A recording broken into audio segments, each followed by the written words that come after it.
Okay, this is our 40-liter Rackless design. So this is designed to work on bikes that don't have existing pannier racks.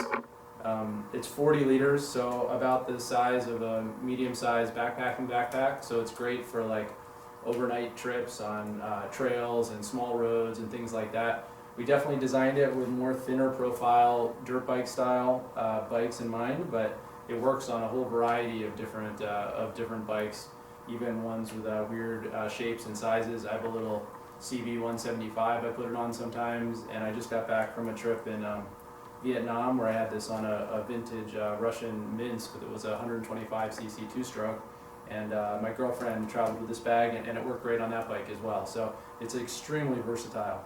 So I'm going to kind of walk through the bag itself, its construction, then I'll talk a little bit about the mounting system and how it attaches to the bike, and then we'll go through some of the specific features when I'm done with that.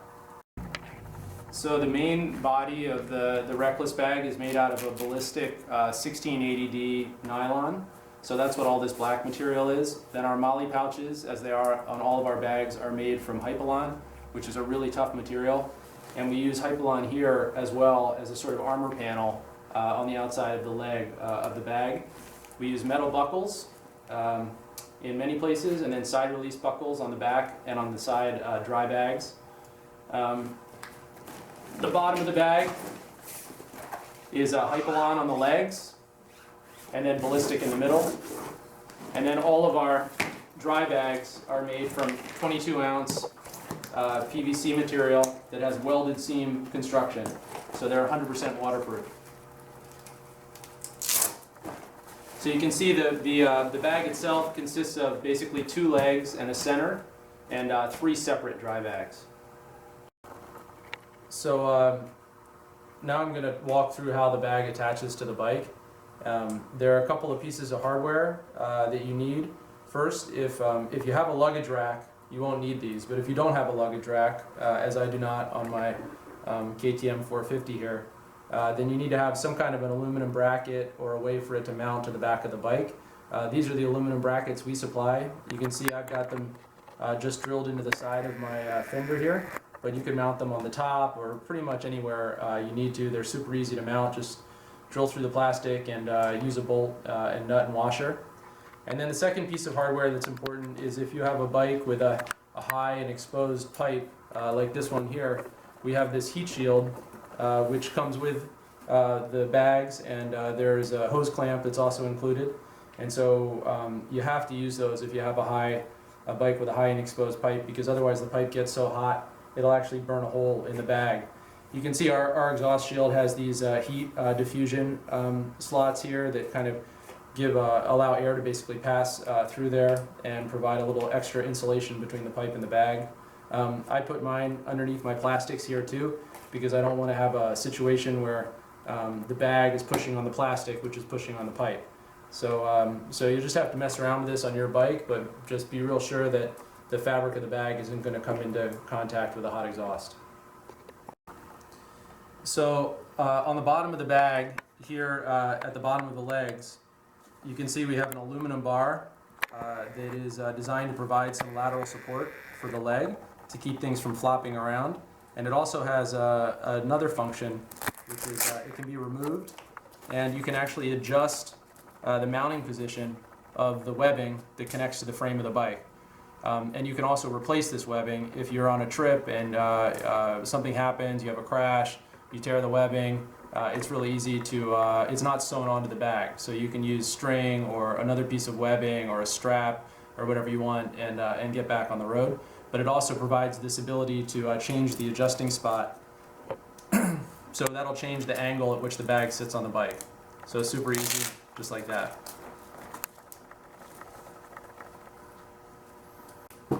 And here on the inside you can see there's 2 plastic buckles. So I take the webbing straps, run them through these rear brackets, back up through these pass-throughs in the beaver tail, and then up to the plastic buckles inside of the bag.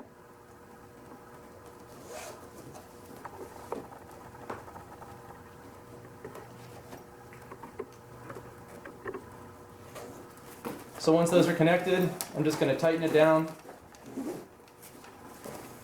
And again, you can control where the bag sits on the bike by where you decide to place these brackets. I've got mine relatively far forward, but they could just as easily be a few inches back. So now I'm going to connect the leg of the bag to the frame of the bike. You can see we've got this webbing strap here coming out from behind the leg.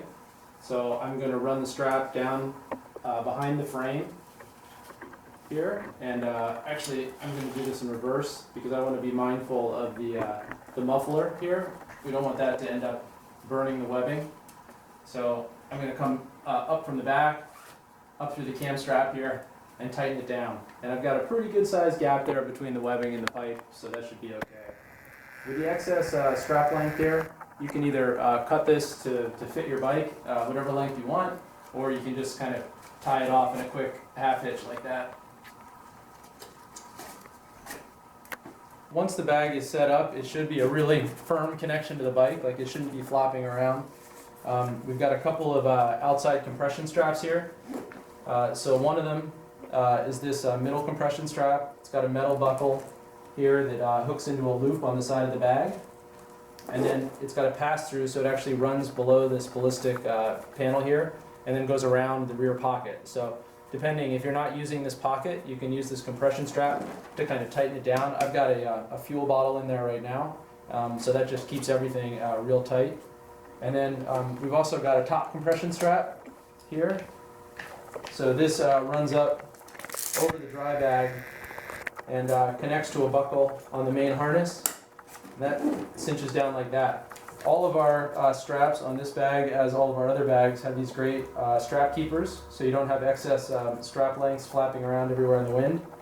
Just roll it up like that, tuck it around the main body of the strap, and it'll stay there in a tight little package, so it won't be flying around while you're riding. So here on the back of the bag, we've got a rear pocket. So this is really handy for tools, spare tubes, or if you want to carry extra fuel. It'll fit a 1 liter fuel bottle, like this MSR style bottle. It's also really good for a tool roll, or even just for loose tools like wrench, screwdrivers, Allen keys, things like that. Or it's good for snacks or a bottle of water, stuff that you just want quick access to without having to dig into your dry bags. And we use ballistic in the roll top and then Velcro closure here, so you don't have to worry about things bouncing out. I recommend giving it a really tight roll. And then you just fold over the wings like that and close it. Here on the back of the bag, we put a goggle pocket. It's got a water resistant zipper on it, and it's all padded and soft on the inside, so it won't scratch up your goggles. This is really handy if you're doing dual sport riding, so you are switching between road and off-road riding, and so you have a dual sport helmet with a face shield, but then maybe you want to switch to goggles when you get off-road or in more dusty conditions or hotter conditions. So if you don't want to use it for your goggles, no problem. It's great for a cell phone or a camera, anything else that you need to keep safe, or you can just use it as an accessory pocket if you want. And then on the inside of the beaver tails, we've got another pocket. This is a mesh pocket.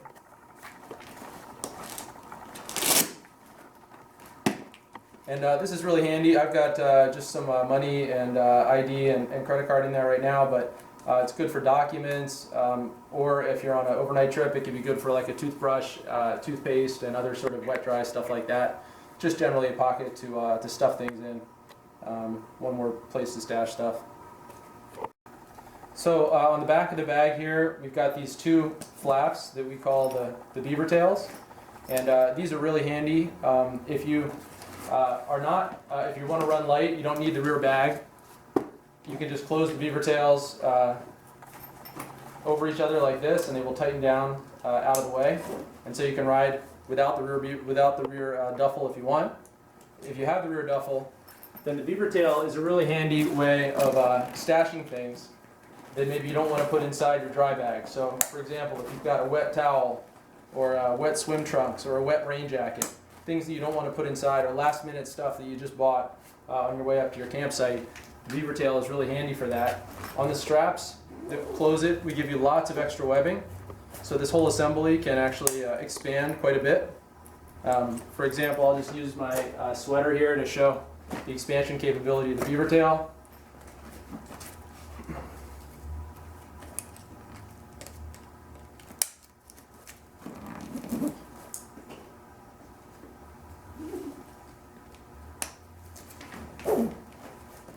Then just cinch them down, and it'll keep it real solid. So you can totally expand the capacity of the bag by taking advantage of the beaver tails. So on the front of the bag here, we've got 2 MOLLE panels.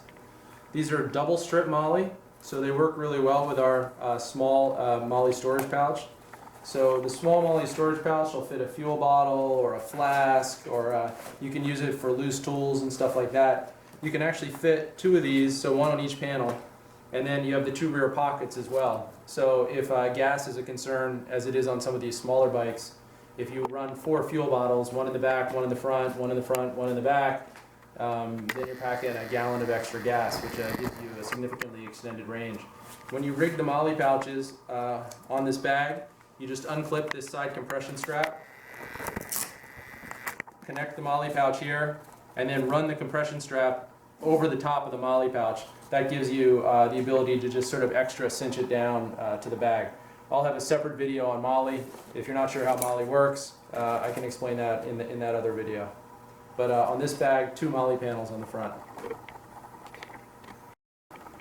So the side dry bag each one of the side dry bags has a little over probably 15 liters of capacity, more or less, and it's a roll top. So if you want to overstuff it, you definitely can. We give you plenty of extra webbing, so you can overstuff the bag if you want and expand it up quite a ways.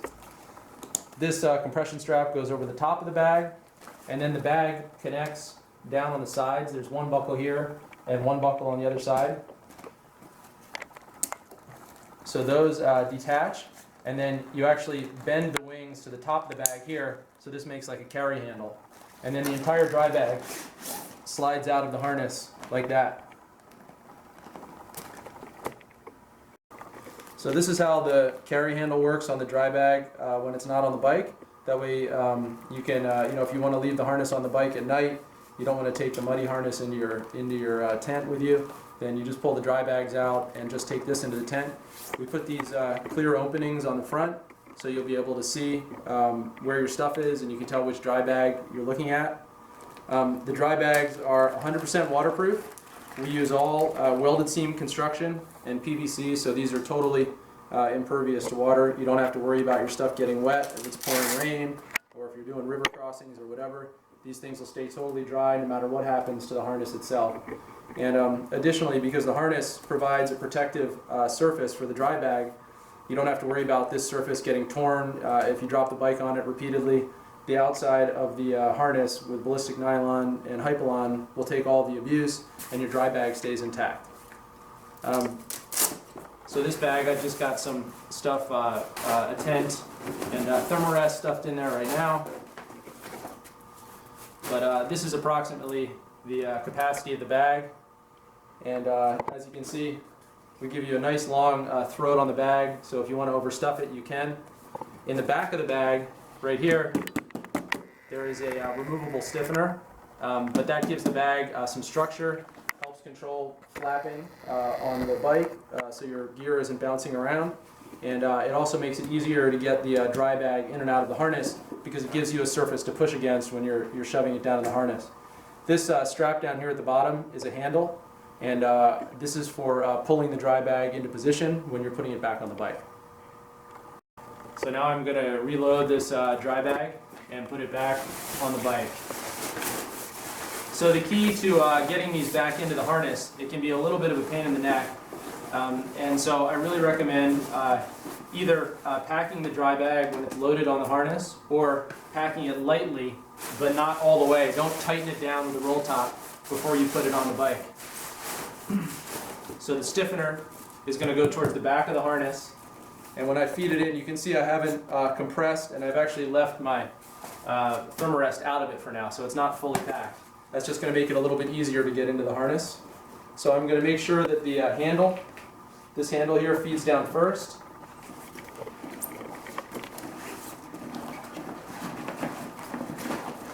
push it down in there, and then I'm going to reach up through here and grab the handle, loop my finger through it, pull the dry bag down into place in the harness. Now, once everything's in there, I can stuff it down and put in everything that I want to carry. And then I close the Velcro at the top, roll it down, compressing air as I go, and then connect it to the side compression straps like this. Tighten those down. And then I do finally the top compression strap here. Wind that up and tuck it away.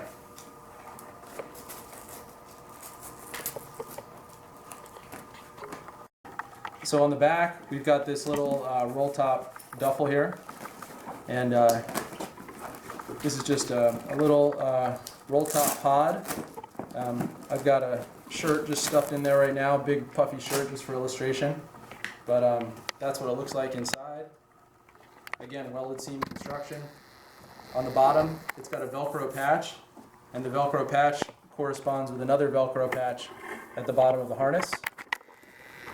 This bag, like the side bags, can also be carried with its own separate handle when it's off the bike if you want. So that works like this. Roll it down, compress out the air, and then fold these wings up, connect them like that, and you have a neat little handle. But when you connect it to the bike, what you're going to do is line up the Velcro panel with the Velcro panel on the harness, and then connect these buckles down to the harness. And that means that no matter whether you forget to tighten up your beaver tails or don't tighten them enough or whatever, you don't have to worry about losing this bag because it's connected to the harness. So you always want to make sure to connect it down to the bottom instead of what you don't want to do is connect it like this and then run the beaver tails over it. I mean, that'll work, but there's a risk of losing it while you're riding. So that's why we had it permanently attached. I like to roll it towards the back of the bike personally because I feel like that makes it a little bit less bumpy when the beaver tails are tightened over the top. And then close the beaver tails and you are set to ride. For carrying the bag when it's not on the bike, take the attachment straps from the bottom of the legs and run each strap over to the cam buckle on the other side, like this.